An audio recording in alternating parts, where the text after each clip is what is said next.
Hey everyone! I would like to share with you a short tutorial where I create a humanoid cutout puppet using the software Spine. And to do this, I will be using this cute witch design I have here, so let's get started. Before we start anything using Spine, I want to show you guys how I plan things out with my character in Photoshop. Because obviously we need to draw all those pieces first, and you can't draw anything using Spine. And because of that, there's a little bit of planning that's involved. So if we look at the little witch character here, we can see that I've put numbers for all the main joints of my character. So basically that means that in the spine software, there's going to be most likely a bone for each of those parts and probably even more, but that's the basic stuff. So obviously we have to start with the hips, and then we have one for the chest, the head, the arms. Both arms will have usually three parts, so the main arm, then the forearm, and then the hand. Same thing applies for the legs. So we have the leg, and then the tibia, and then the foot. And then we can move on to the head with the neck. But here we don't have a neck on this character. We don't really need it because of the bow, but the bow itself will have a joint. And also for the eyes, the mouth, the hat, and even the little moon at the tip of that hat, if we want to make it move, we'll need a bone for that, so that's a separate piece.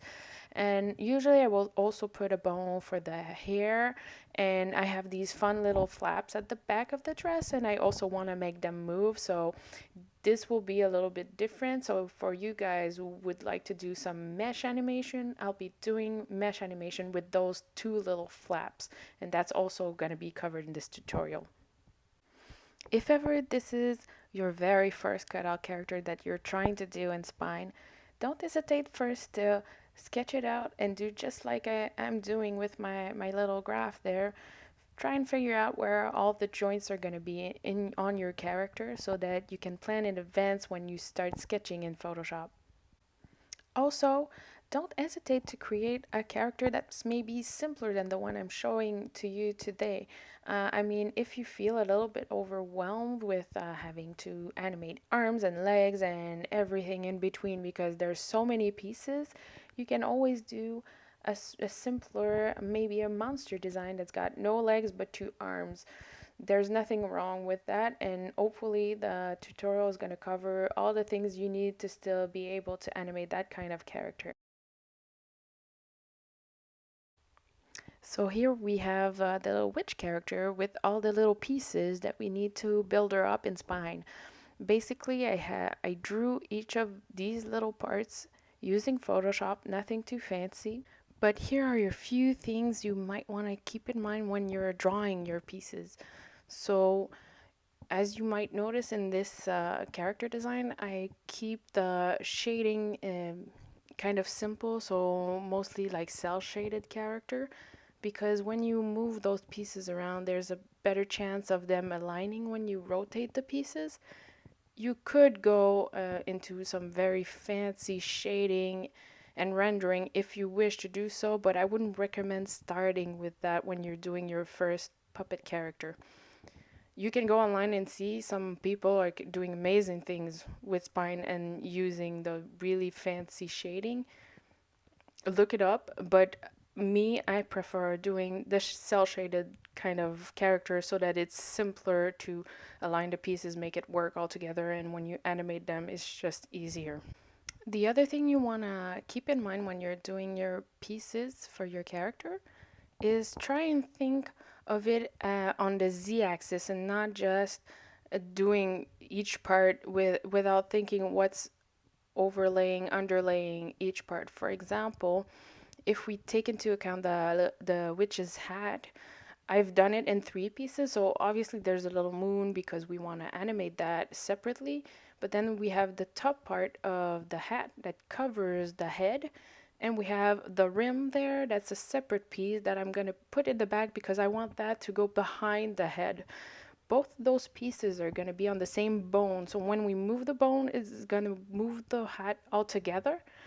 But the top part is gonna cover the head and the rim part is gonna go behind. Obviously, that's just one example, but if you look at all my pieces, you'll notice that I've done the same for other parts of my character. Like for example, we have the bow that's separate because one's going behind the face and one in front, and then we have the flaps, which has a top part, and then the little flaps and the bag that's going to be animated separately are going behind, and then I had to kind of tweak it a little bit so that the base of that flap stays stiff and then only the little parts are gonna be animated. So it's kind of four tricky pieces to work with.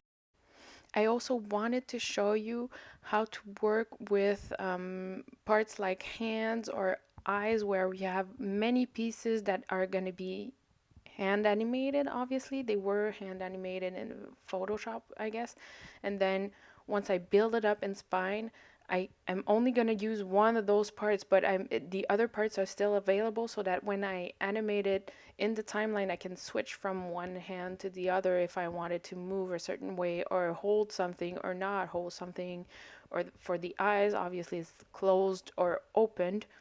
And then we have the pupil, which is another separate part because I want to be able to put that on a bone so I can animate it separately.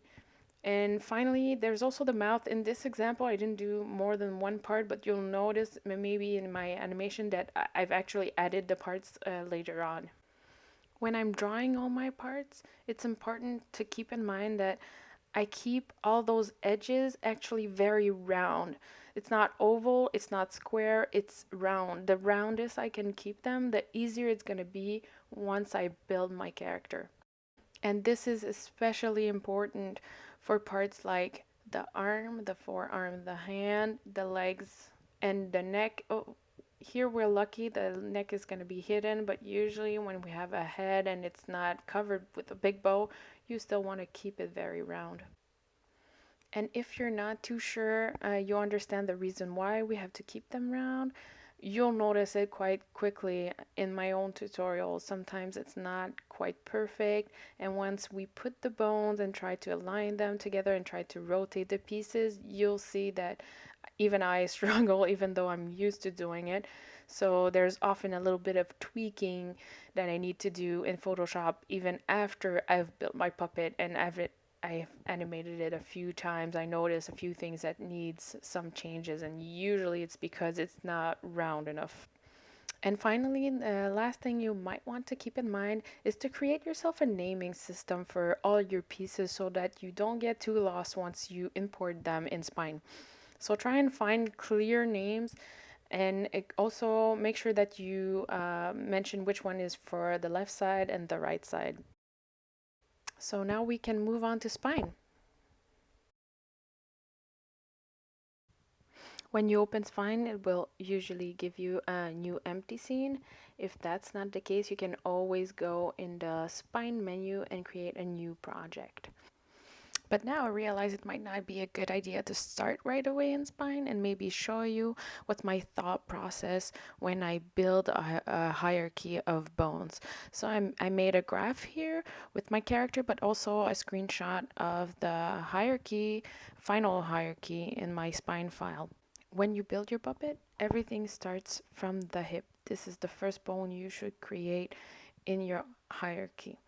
And if you look at the sketch on the left, we can see that if our starting point is the hip, the next linked bone should be the chest, the flaps, and then the legs. And then the chest itself should be linked to the head and the arms, and then we could keep going. So we go then to the head, which should have linked to it the hair, the bow, the face, the hat. And of course, the hat has the moon jewel on top of it, so the moon should be linked to the hat.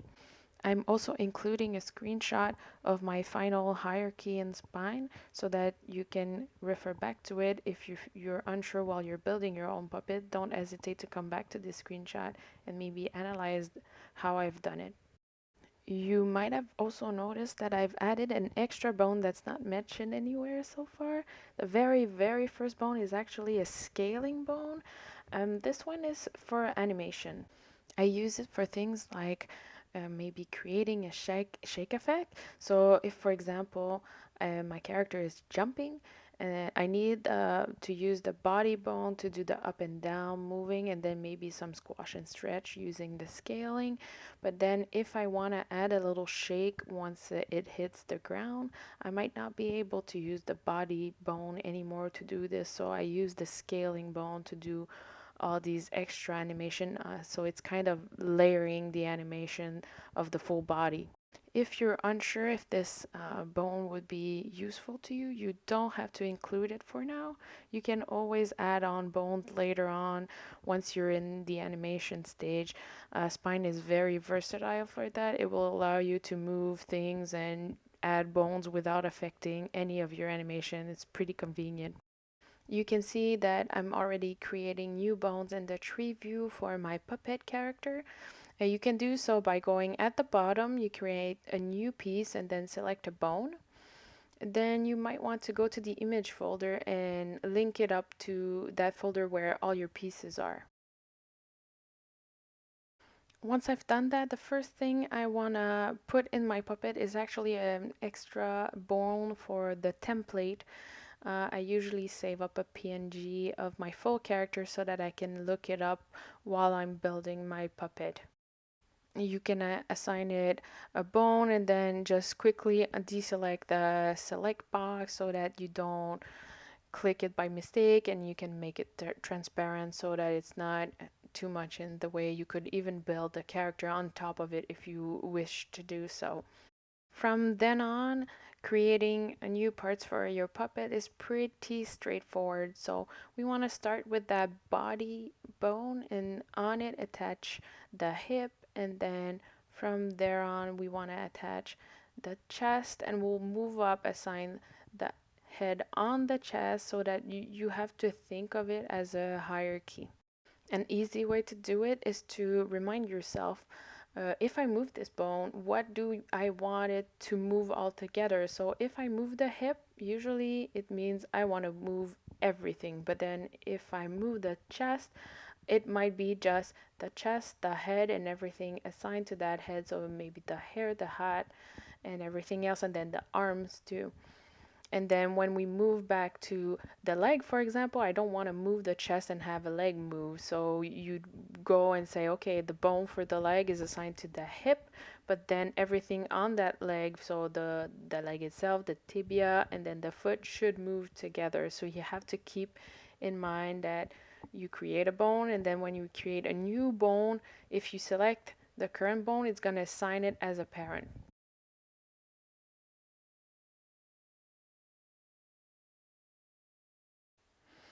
So as you can see right now through this video, uh, creating bones and then assigning an image to it is pretty repetitive. So we create a bone, we pull that image in the image folder up onto the bone, and so it's assigned to it.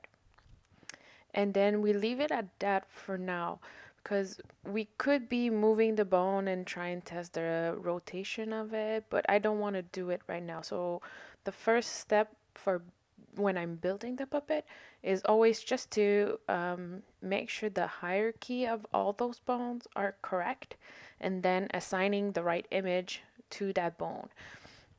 You'll also notice, because we've just finished the hat here, that I can assign two images on one bone, like the hat and then the rim. And then I can go in the draw order just below the bones and then play with that and put the rim behind the head, and then the other part of the hat is on top of the head. And so when I move the bone, it moves everything but in layers. So the top of the hat is still on top and the rim is still behind. And when you move it through the head, you can see it does weird stuff, like the face will go through it. But obviously, once it's all built up, it won't move this way. It will move following the bones joints that we assign to it. So right now on the head bone, we have a bone for the bow, and then a bone for the hat, And now we're moving on to the hair. I want the hair that's behind to be on its own bone for a good reason, because even though it shouldn't move that much, it's kind of fun to be able to give it a little bounce.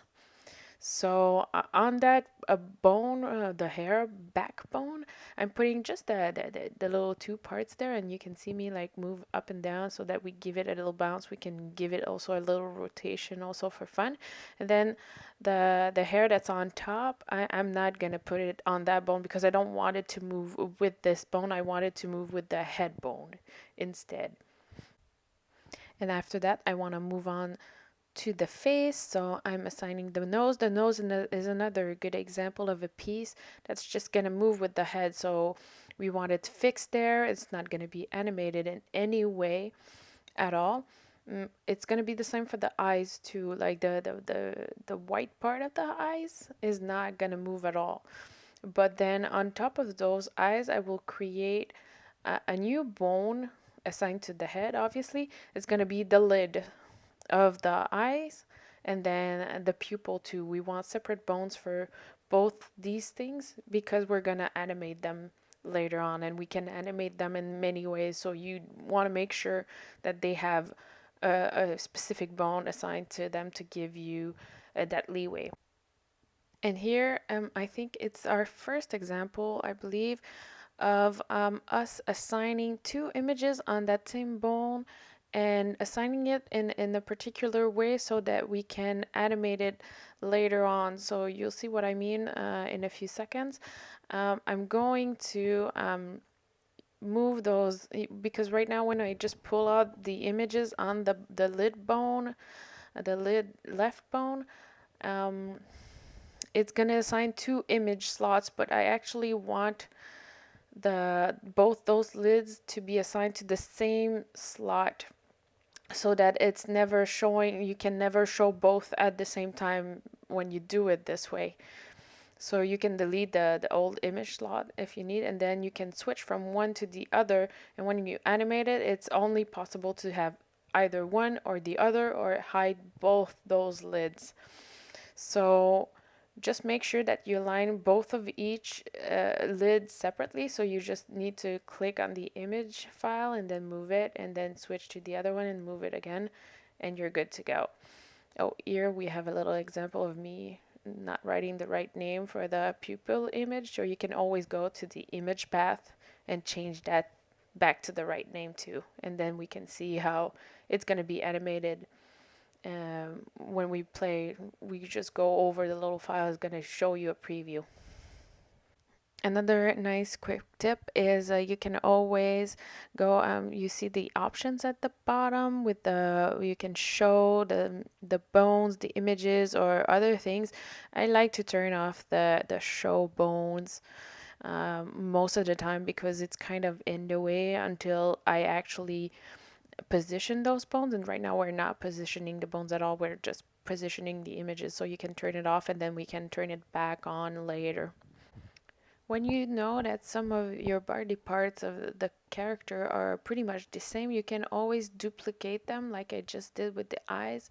So the eye left, I just selected that bone and then clicked on the duplicate button, and then it created a copy of it.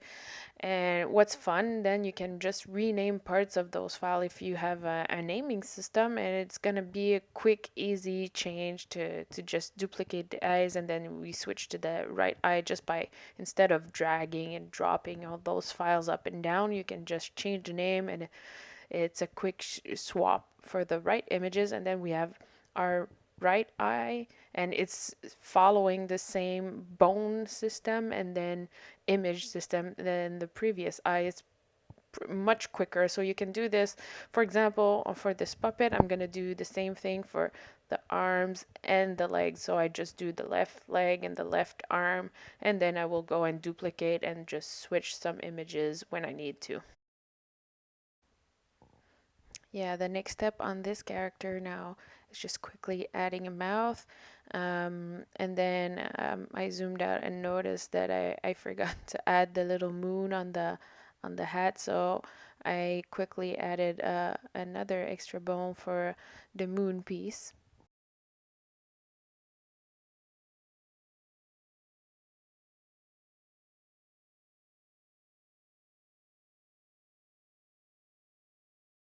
adding the moon piece is very quick.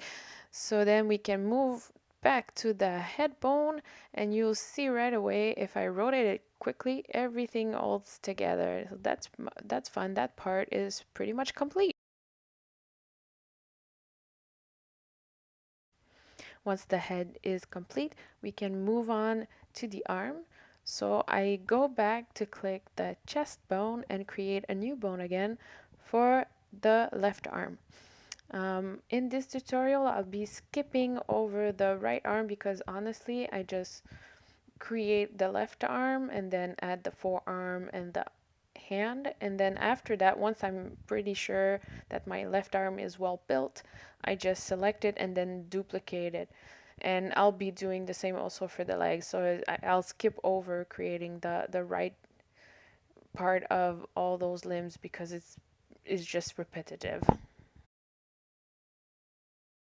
Keep in mind again that when you do hands, if you have multiple hands, we'll be creating a bone for it and then just one image slot, and you want to drag again all those images but put the hand images all onto the same slot because you want to be able to swap these parts between each other.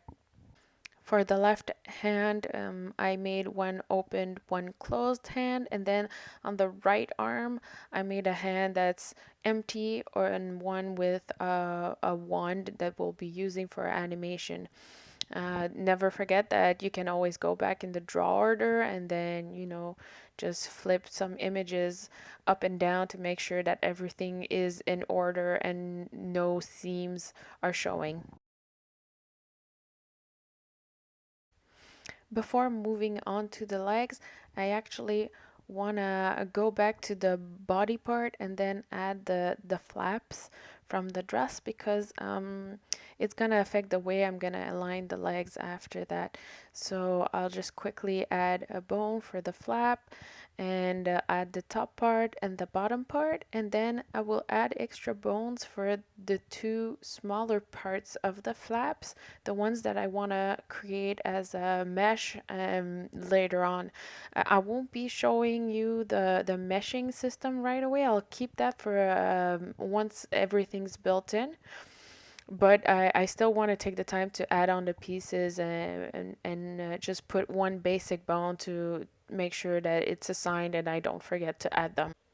So that flap, that big part, has a top part that's over the hip, and then we have this mid part that it looks really strange on its own, but once we order it correctly, it makes a bit more sense. And then the two little flaps will be aligned with that mid part. There's a reason for it. The why I made it this way is because I want the mid and the top part to kind of be stiff, sort of like a skirt that doesn't move too much, and I just want the tips of the flaps to be moving. Once you've probably seen it in the animation. If not, you can always go back at the beginning or at the end of this tutorial to watch the way I've animated it. You, and you'll understand what I mean. So that's why I've made two big flap parts and then two tiny flap parts that will be meshed and animated in a particular way to create this sort of movement that I want. And once I'm happy with the flaps, I'm ready to move on to adding the legs on my character.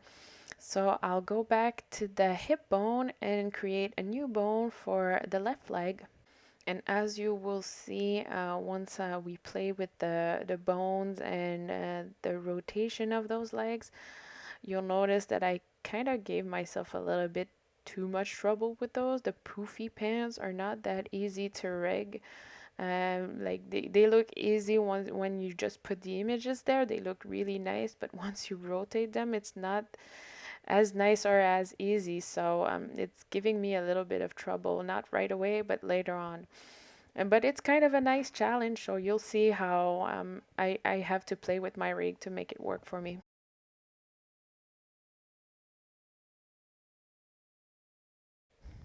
Building the rest of the leg is pretty straightforward, so I'll just create a new bone for the tibia and assign the image for it. And then I will also create a new bone for just the foot and assign it on top of the tibia, and then just reorder everything to make it look nice so that the pants are over the leg and then that we don't see the seam on the foot. What's interesting about the leg is that with the exception of the poofy pant part, the top leg, the top part of the leg, the tibia and the foot are the same image for the left leg and for the right leg. So we're reusing this to save texture space and because it's not really necessary to do different images. And I've done the same also for the arms. So the sleeve part of the arm, the left arm and the right arm is also the same file. With the left leg done, we can quickly duplicate it to create the right leg, and then we're ready to start positioning the bones on our puppet. So to do that, I need to play with the two compensate buttons that are at the bottom of the setup scene. As you can see, when I click on them, it moves the bone without moving anything on the puppet. So basically you just move the bone and you don't affect anything else on the puppet. But when you deselect them, it moves the puppet or the pieces that are assigned to them. Right now what we want is move those bones on the pieces and just be able to realign it with the image so that once we turn off those buttons and play with the rotate or translate, it's well aligned on the puppet. And this requires a lot of tweaking and back and forth. As you can see, I just move the bone a little bit and then I test it out to see if once I rotate the part, it moves well. And this is where we see that having really round tips on each part is really helpful because when they're not quite straight, you rotate them and sometimes you see a little bit of the piece going through or not, or it's not quite as smooth. Unfortunately, I still haven't found the perfect formula to create a piece and then that's going to work with the bone and then always be able to assign the bone at the right place. So there's a lot of tweaking going on. I've even cut out a few of it in this tutorial just to not make it too boring, but sometimes it's going to take me quite a few minutes to figure out where to position the bone and make it work. So here we can see that I'm playing with that left leg and it's really not perfect on the first try. So I can really move that bone around to try and see how the piece is gonna rotate. And sometimes I have to test 5 or 6 really different positions to see how smooth or not it can be. But to be fair, the left and right leg with the poofy pants are probably the trickiest part on this puppet because of the shape.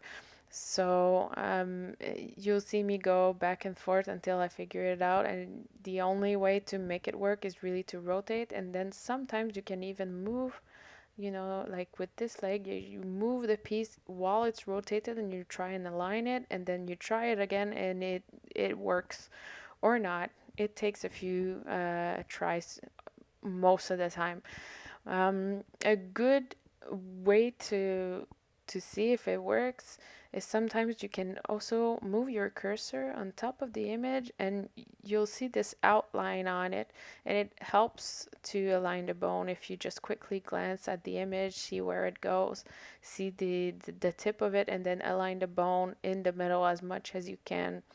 That's always a little bit helpful, especially for the feet or the hands. If you really put it in the middle and really follow that outline, it's it's super helpful. I wish I could say that there was a science behind it, but I can't say there's a given formula to positioning the bone and having it work every single time we try it out. It with experience, there are some parts that are easier than others, obviously, but there's always this part where I do a lot of playing with the bone and see if it's gonna work for me, or maybe even if it doesn't work at all, I might go back to Photoshop and cut out parts of my piece because it's not working for me at all. Maybe it's not round enough, or it's like I tried a shape, but it's not working for me at all. For this puppet, I know I managed to make it work for me, but maybe after, if we say I spent 15, 20 minutes on the poofy pants and they don't work for me at all, I might go back to Photoshop and try and see if either I need to change those pants or if I can just tweak it a little bit to make it work better for me. And sometimes, I'll be honest, you build a puppet, it seems to work, but then you go and play with it in the animation scene, and once you try and animate it, it doesn't work at all for you. So you might even tweak your puppet once you've actually managed to do a few seconds of animation and figured that it doesn't work for you at all, it's too difficult to make it work, or you don't want to be a slave to the puppet and then realize that you're limited in the type of animation you can do with it just because you wanted those fancy pants. I don't show it here in this tutorial, but my witch design previously had some really fancy design on the boots. And then I realized that it was too much details, and then when I wanted to animate it, it didn't work for me at all. It was too difficult to make it work, and so I kind of streamlined those boots to make it easier for me. So even when you see the final design here, I've went through a lot of little tweaks like that to make it easier for me for the tutorial, but also for you guys. So keep in mind that you might not want to put too many details on your character at first. I know it's tempting to put patterns and such, or complex designs on a boot or a piece of clothes, but try and keep in mind that once it moves, if there's a pattern on it, you need to make the animation work with the pattern, and it might be a bit too tricky. So try and think of a design that's really simple at first, and then you can always add on to it if you feel like more comfortable or more confident about your puppet or how you can build your puppet. But try and start simple at first as much as you can. You've probably noticed at this point that moving the bone and aligning them on your puppet is a pretty repetitive task. And it's nothing too difficult, it's just a lot of back and forth between the compensate buttons and then testing it out and seeing if it works and then adjusting until it looks good, bends well, and will animate well in the animation scene. Moving on to the arm, there's something real interesting there that you need to keep in mind. When we move on to rigging the hand specifically, you will have to move the bone, obviously, like everything else, but then keep in mind that you have two image files applied to that same bone. So because we're most likely going to rotate the hand, you need to test out both images. To do that, you just need to go and select the image file, the little green icon on your rig, and then you can move it with the translate and rotate tool separately without affecting the bone. So you just switch out between clicking the bone to test it out and then clicking the image file to position the image file and test it again. Once I'm sure that both hands are working correctly, I want to switch it back to the wand image to make sure that once I switch to the animation scene, that's the image by default that's showing up. The last part that's left to rig on my character now is the head and the face, and that's really not too tricky. They're probably the easiest part to rig on the character. The trickiest part is probably right now the face, where I want the bone to be aligned to the neck, and even this one here is not too difficult because it's really well hidden behind that bow, so I'm not even too worried about that. For this puppet, I even decided to do a little bit of extra with the hair of the character. I don't always do this, but I thought it would be fun to add a little bit of bounce to it. So I assigned a bone to it, and just to make sure that the scaling, the rotating, can still be applied. And if she moves, then you can have fun and do it. Just add a little extra bounce to it, and that always looks nice and good. Moving on to the hat, that one's not too complex either. I want the bone to be just at the tip of this ribbon under the bow. The moon is also very easy. We just need to move the bone on the little dot there. It's going to work great and pretty much on the first try. And finally, we have the mouth to rig, which doesn't require anything too fancy because we're not really moving the mouth there. It's just going to stay fixed. And that's pretty much it for the witch character rigging.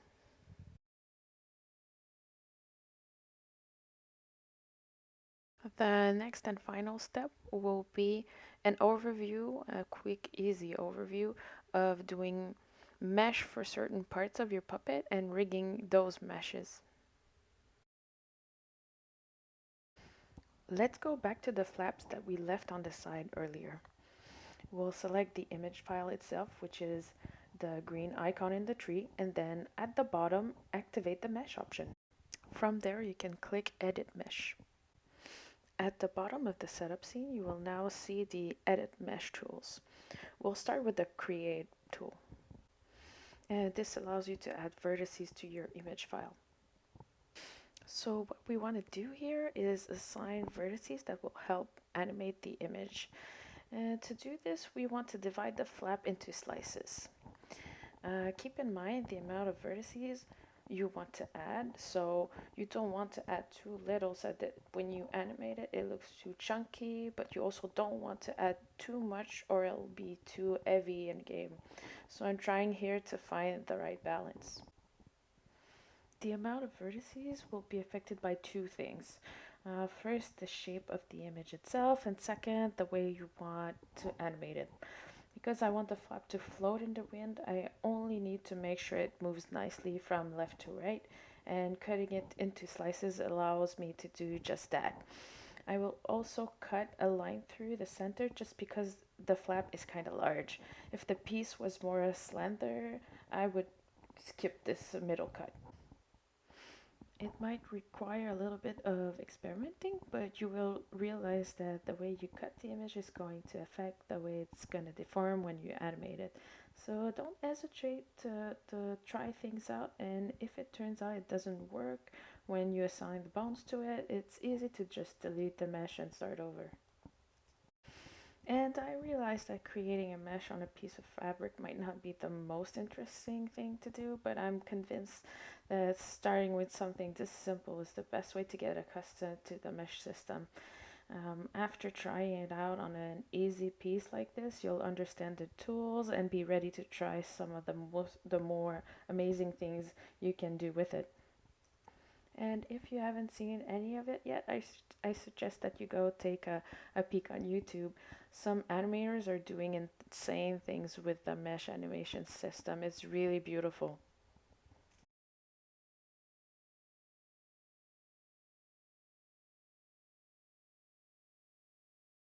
With the second flap, I want to show a different way to build the mesh. It's not too different actually, but with the first flap, I created the vertices on the box and then I simply moved them. Here, I'm creating the vertices while following the image more precisely, and then I delete the vertices I don't need. There's no real preferable way to do this. I either use one or the other depending on the shape of the image or just what's faster at the time.